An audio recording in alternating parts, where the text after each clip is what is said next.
याद करिए 24 जनवरी 1950 नोटिफिकेशन जारी होते उत्तर प्रदेश नाम की, लेकिन कभी भी आयोजन नहीं हुआ, क्योंकि पिछली सरकारों को जातीय संघर्ष कराने से और जातीय संघर्ष के आधार पर प्रदेश को पहचान के संकट से गुजारने में उन लोगों को फुर्सती नहीं थी। वे अपने परिवार के लिए करते थे, उन्हें प्रदेश से मतलब नहीं था। परिणाम क्या था? इस भीषण संकट के दौर से हम गुजर रहे थे कि उत्तर प्रदेश के नाम पर धर्मशाला तो दूर, होटलों में भी रूम नहीं मिल पाते थे। पैसा देकर के भी लोगों को रूम नहीं मिल पाते थे। पहचान के संकट के दौर से गुजर रहे उत्तर प्रदेश को एक नई पहचान दिलाने के लिए आदरणीय प्रधानमंत्री जी की प्रेरणा से हमने परंपरागत उद्यम को एक पहचान दी, और वह थी वन डिस्ट्रिक्ट वन प्रोडक्ट की। आज मुझे प्रसन्नता है कि वन डिस्ट्रिक्ट वन प्रोडक्ट के साथ हम लोगों ने अनेक अन्य योजनाएं चलाई, जिसमें वन डिस्ट्रिक्ट वन प्रोडक्ट के आधार पर सभी 75 जनपदों की उनकी अपनी एक यूनिक प्रोडक्ट हो, उसको हम तकनीक के साथ में, उसे हम मार्केट के साथ में, उसके हम पैकेजिंग के साथ में, उसको हम डिजाइनिंग के साथ में जोड़ सकें। ये सभी कार्य हम लोगों ने करने के बाद अब उसे एक्सपोर्ट के साथ जोड़ने का काम कर रहे हैं। कॉमन फैसिलिटेशन सेंटर के आज 2 केंद्र यहां पर लोकार्पित भी किए गए हैं, बरेली और मुरादाबाद के। सीएफसी बरेली और सीएफसी मुरादाबाद का भी लोकार्पण किया जा रहा है। एक लंबी श्रृंखला हर जनपद के लिए तैयार हो रही है, जहां के माध्यम से वहां की लोकल उत्पाद को न केवल अच्छी डिजाइन और तकनीक के साथ जोड़ने का, बल्कि उसको पैकेजिंग के साथ जोड़ने के लिए, उसको मार्केट से लिंक करने के लिए भी क्या कुछ संभावनाएं हो सकती हैं, इस दिशा में सीएफसी उन्हें सहयोग कर रही है। प्रदेश के अंदर एमएसएमई सेक्टर की जो संभावनाएं हैं, ये देश के अंदर सबसे ज्यादा है। शेयर की दृष्टि से देखेंगे 14% एमएसएमई यूपी के पास, संख्या की दृष्टि से देखेंगे लगभग 90 लाख से ऊपर है, और उत्तर प्रदेश पहला राज्य है जिसने अपनी एमएसएमई यूनिट को एक सुरक्षा कवच भी दिया है। 5 लाख रुपए का सुरक्षा कवच रजिस्ट्रेशन कराने मात्र भर से उसे प्राप्त हो जाता है। यानी ये 90 से 96 लाख एमएसएमई यूनिट जो यूपी में है,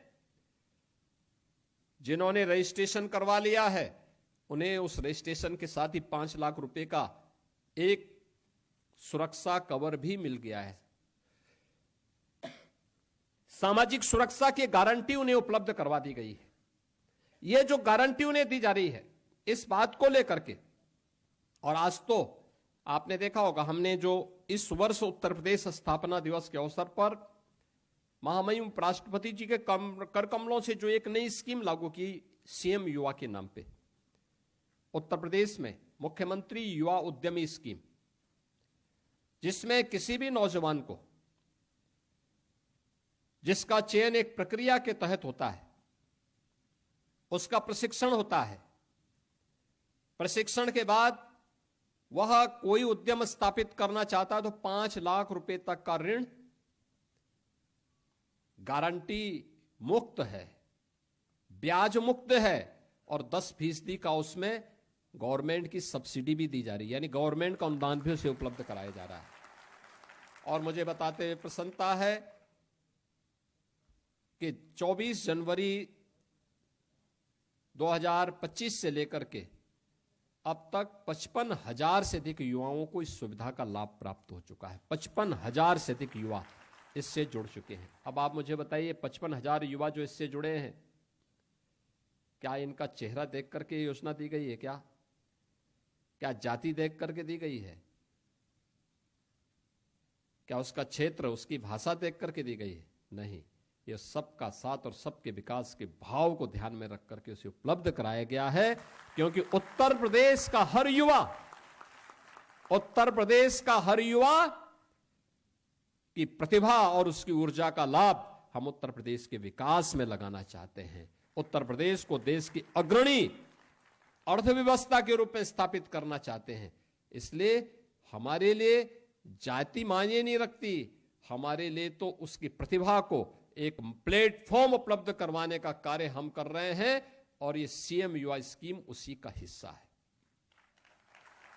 ये जो 96 लाख एमएसएमई यूनिट यूपी के अंदर आज कार्यरत हैं और इसमें लगभग 2 करोड़ लोग जो कार्य कर रहे हैं, आखिर ये यूपी का ही था। 17 के पहले की सरकारें क्या कर रही थी? क्यों उस समय एमएसएमई उद्यम बंद हो गया था?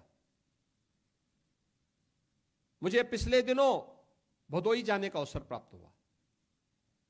याद करिए, भदोई का कारपेट ये बंदे के कगार पर था। अब और तब की स्थिति थी। आज भदोई 12,000 से लेकर 14,000 करोड़ रुपए का कारपेट एक्सपोर्ट कर रहा है। देश के अंदर जो कारपेट एक्सपोर्ट होता है उनमें अकेले उत्तर प्रदेश 60% का शेयर उत्तर प्रदेश की है और उत्तर प्रदेश का जितना कारपेट यहां से एक्सपोर्ट हो रहा है उसमें अकेले 60% भदोई का योगदान उसमें है। छोटा सा जिला है। मुरादाबाद को देखें, वहां का ब्रास आइटम, आप कन्नौज को देखें, वहां का इत्र, आप फिरोजाबाद को देखें, वहां की ग्लास के आइटम, आप अलीगढ़ को जाइए, वहां के हार्डवेयर, आप लखनऊ की चिकनकारी, अमरोहा का ढोलक, पीलीभीत की बांसुरी, हर एक जनपद में कुछ ना कुछ उत्पाद है और आज उसको एक प्लेटफॉर्म मिला है। ये 55,000 नौजवान जो आज इसके साथ जुड़ा हुआ है, ये मान के चलिए कि हर वर्ष 1 लाख नौजवान को हम इस सुविधा से जोड़ने जा रहे हैं और पहले चरण में 5 लाख रुपए का मूलधन जब वो वापस करेगा तो दूसरे चरण में इसको 7.5 लाख रुपए तक का गारंटी मुक्त, ब्याज मुक्त ऋण की सुविधा उपलब्ध होगी। तीसरे चरण में 10 लाख तक का हम उसे उपलब्ध करवाएंगे। यानी सरकार जब बिना भेदभाव के कार्य करती है तो पूरा प्रदेश लाभान्वित होता है और ये उसी क्रम का हिस्सा है। एक तरफ इनके माध्यम से हमने ओडीओपी से जुड़े हुए, विश्वकर्मा श्रम सम्मान से जुड़े हुए अपने युवा उद्यमियों को ट्रेनिंग दी और ट्रेनिंग के साथ साथ उसे टूल किट भी उपलब्ध करवाया है। याद करिए, टूल किट के माध्यम से उसको एक पहचान मिल रही है। उसको टूल किट के लिए कहीं और नहीं जाना पड़ रहा है। उसे बताया भी जा रहा है कि भाई ये जेम पोर्टल है, इस पोर्टल में आप जाएंगे, यहां आपको ये सभी इक्विपमेंट मिल जाएंगे, आपको बहुत दौड़ धूप करने की आवश्यकता नहीं, सस्ते में मिलेंगे, इसकी गारंटी है। ये सभी चीजें उपलब्ध करवाई जा रही हैं और आज ये सभी चीजें यहां पर आते हुए हम लोगों ने इसमें पिछले 8 वर्ष में बहुत कुछ काम किया है। फ्लैश पार्क, यानी निजी क्षेत्र में भी औद्योगिक पार्क बन सकते हैं। बहुत बार प्रश्न हमारे सामने आया कि निजी क्षेत्र में लोग औद्योगिक पार्क बनाएंगे, वहां की कनेक्टिविटी क्या होगी? हम लोगों ने कहा कि देखिए 10 एकड़ से लेकर के 50 एकड़ के क्षेत्रफल में बनना है और यहां पे उद्यम लगाने के लिए एक व्यवस्था दी जा रही है, तो कनेक्टिविटी भी उत्तर प्रदेश सरकार देगी। हम लोगों ने वहां पे कनेक्टिविटी के जो भी मामले आए थे, पीडब्ल्यूडी से कह करके वहां पे हम लोगों ने कनेक्टिविटी के साथ वहां पे अच्छी रोड 4 लेन और 2 लेन की सड़कों से इसे जोड़ने का काम किया है। फ्लेटेड फैक्ट्री, अब स्वाभाविक रूप से डिमांड के अनुसार लैंड की आवश्यकता की पूर्ति की जा रही है, लेकिन फिर भी हमारा प्रयास होना चाहिए भविष्य की आवश्यकता को देखते हुए, क्या हम हॉरिजॉन्टल की बजाय वर्टिकल जा सकते हैं? फ्लेटेड फैक्ट्री उसका एक नमूना है। कई स्थानों पर फ्लेटेड फैक्ट्री का काम भी प्रारंभ हुआ है, उसको बहुत जल्दी हम लोकार्पण करने जा रहे हैं। प्रदेश के अंदर युवाओं के लिए यूथ अड्डा बनाने का एक कार्यक्रम, जहां जाएं उनको बताया जा सके कि आप इस फील्ड में प्रशिक्षण ले लीजिए, आपको हम बैंक से जोड़ते हैं, आपको ये सुविधा मिल जाएगी। यानी उन युवाओं के लिए यूथ अड्डे में सारी सुविधा उपलब्ध होगी, जहां के माध्यम से हम उनको बताएंगे कि किस फील्ड में उसको काम करना है। उसके लिए एक नया प्लेटफॉर्म वहां उपलब्ध करवाया गया है। अब उसे कार्यालय का चक्कर नहीं लगाना, एक जगह में बैठ करके वहां पे सारी सुविधाओं को देख सकता है, उसे फैसिलिटेट करेगा यह उत्तर प्रदेश सरकार का एमएसएमई विभाग। और इन सभी कार्यक्रमों के साथ साथ आज जो अन्य कार्यक्रम यहां पर किए गए हैं कि हम लोगों ने अभी यहां पर विश्वकर्मा श्रम सम्मान के माध्यम से भी जो परंपरागत हमारे हस्तशिल्पी और कारीगर थे, उन सबको भी टूल किट और उनके प्रशिक्षण का भी कार्यक्रम चलाया। आज पीएम विश्वकर्मा के रूप में देश के अंदर एक योजना बड़ी लोकप्रिय हो रही है।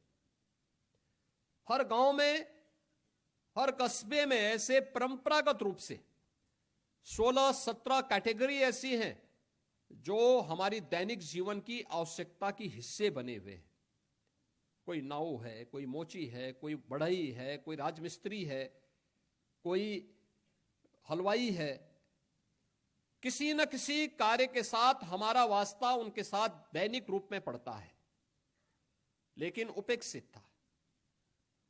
आज की आवश्यकता के अनुरूप वह अपने आप को सर्वाइव नहीं कर पा रहा था। हमने उसके लिए भी एक योजना बनाई और विश्वकर्मा श्रम सम्मान योजना के माध्यम से उन्हें जोड़ने का काम किया है। टूल किट उपलब्ध करवाए। 1 लाख से अधिक ऐसे हस्तशिल्पी अब तक उत्तर प्रदेश के अंदर, कारीगर इसके माध्यम से उत्तर प्रदेश के अंदर लाभान्वित हुए हैं, जिन्हें टूल किट उपलब्ध कराया गया है। सस्ते में लोन उपलब्ध करवाने का काम करवाया गया है। और आज इन सब के लिए एक बृहद प्लेटफॉर्म उपलब्ध करवाने के लिए कर्टेल रेजर जारी किया गया है। इस वर्ष के हमारे इंटरनेशनल ट्रेड शो के लिए, international trade show Uttar Pradesh की एमएसएमई की क्या ग्रोथ हुई है, इसको डिस्प्ले करने का एक मंच होता है, जहां पर देश और दुनिया उत्तर प्रदेश के इस पोटेंशियल को देखती है। पिछले 2 संस्करण बहुत अच्छे हुए हैं, सफलतम हुए हैं, अपेक्षा से अधिक सफल रहे हैं। और यह भी अपेक्षा से अधिक सफल हो 25 सितंबर से 29 सितंबर के बीच यह international trade show greater Noida के इंडिया एक्सपो सेंटर में फिर से आयोजित होने जा रहा है। और मुझे लगता है कि इसकी तैयारी अभी से हमें यहां पे करनी होगी। अभी से इसकी तैयारियां भी चल रही हैं। उत्तर प्रदेश के प्रोडक्ट को फिर एक मंच वहां पर मिलेगा। देश और दुनिया के बायर्स वहां पर आकर के उत्तर प्रदेश की सामर्थ्य को, उत्तर प्रदेश की शक्ति को वहां पर एक मंच से देखेंगे। आज आपने यहां पे देखा होगा, हमने मंच पर उन सभी उद्यमियों को भी सम्मानित किया है जिन्होंने यहां पर अच्छा काम किया है। अब सीएम युवा का मोबाइल ऐप भी यहां पर प्रारंभ कर दिया गया है। आप उसके माध्यम से ऑनलाइन भी इस सेवा का लाभ ले सकते हैं। साथ साथ हमने यहां पर आज यहां पे उत्तर प्रदेश में वाराणसी के ह्यूमन वेलफेयर एसोसिएशन के साथ एक एमओयू भी किया है। यानी जो उत्तर प्रदेश के प्रोडक्ट है, इसको जीआई टैग मिले, वैश्विक मान्यता प्राप्त हो, वहां पे उससे मान्य किया जा सके, इसके लिए एमओयू किया। अब तक उत्तर प्रदेश की 77, यानी देश के अंदर सर्वाधिक है, 77 प्रोडक्ट को जीआई टैग मिला है। और हम लोग 75 नए आवेदन हमने इसमें फाइल किए हुए हैं। उत्तर प्रदेश की स्पीड इसी रूप में आगे बढ़नी चाहिए। हर एक चीज को कोई हमारे हस्तशिल्पी और कारीगरों के हक पर कोई दूसरा व्यक्ति अपना दावेदारी न प्रस्तुत कर सके। इसके लिए आवश्यक है कि उस जनपद के नाम पर, उस प्रदेश के नाम पर ये जीआई टैग होना ही चाहिए। और हम उसको उसकी पहचान के साथ जोड़ने का काम कर रहे हैं। यह एक एमओयू आज यहां पर इनके साथ यहां पे हुआ ही है, लेकिन एमएसएमई नीति के अंतर्गत हमने चेक वितरण के कार्य भी किए हैं। जिनका इंसेंटिव मिलना था सीएम युवा के माध्यम से या ओडीओपी के माध्यम से, अन्य विभिन्न योजनाओं के माध्यम से, वह भी आज कार्य यहां पे संपन्न हुआ है। ये हमारी एक ताकत है। याद रखना, ये रोजगार का भी तो सृजन करता ही है। बड़े उद्यम के लिए भी एंकर यूनिट के रूप में भी जो सबसे बड़ी भूमिका का निर्वहन करता है, ये एमएसएमई यूनिट ही करती है। एमएसएमई यूनिट अगर आपके पास इसका एक नेटवर्क है तो आपके यहां बड़े उद्यम को आने से कोई रोक नहीं सकता है। वो अवश्य आएगा, क्योंकि उनको जब भी जाना होगा तो उन्हें देखना होगा कि उनके पास ऐसी कौन सी एंकर यूनिट हो सकती है जो उसको आसानी से उस प्रकार का माल उपलब्ध करवा सके। और उत्तर प्रदेश इस दिशा से बहुत समृद्ध हो चुका है। मैं विश्वास के साथ कह सकता हूं कि आने वाले समय में हम लोग इस दिशा में एक लंबी छलांग लगाने वाले हैं। आदरणीय प्रधानमंत्री जी के उन संकल्पों को, जो भारत को उत्तर प्रदेश की ग्रोथ इंजन के रूप में स्थापित करने का उनका संकल्प था, उसकी प्रतिपूर्ति करने के साथ साथ विकसित भारत के संकल्प को पूरा करने में उत्तर प्रदेश एक बड़ी भूमिका का निर्वहन करेगा। इस विश्वास के साथ आज एमएसएमई डे के अवसर पर मैं उत्तर प्रदेश के अपने सभी एमएसएमई उद्यमियों को, वहां के सभी कार्मिकों को एक बार फिर से बधाई देता हूं, अपनी शुभकामनाएं देता हूं और विश्वास करता हूं कि वे अपनी इस सामर्थ्य का परिचय, इस प्रतिभा का परिचय लगातार देते रहेंगे। मार्केट की डिमांड के अनुसार उसे आगे बढ़ाने में अपना योगदान देंगे। आप सबके प्रति मेरी शुभकामनाएं हैं। धन्यवाद। जय हिंद।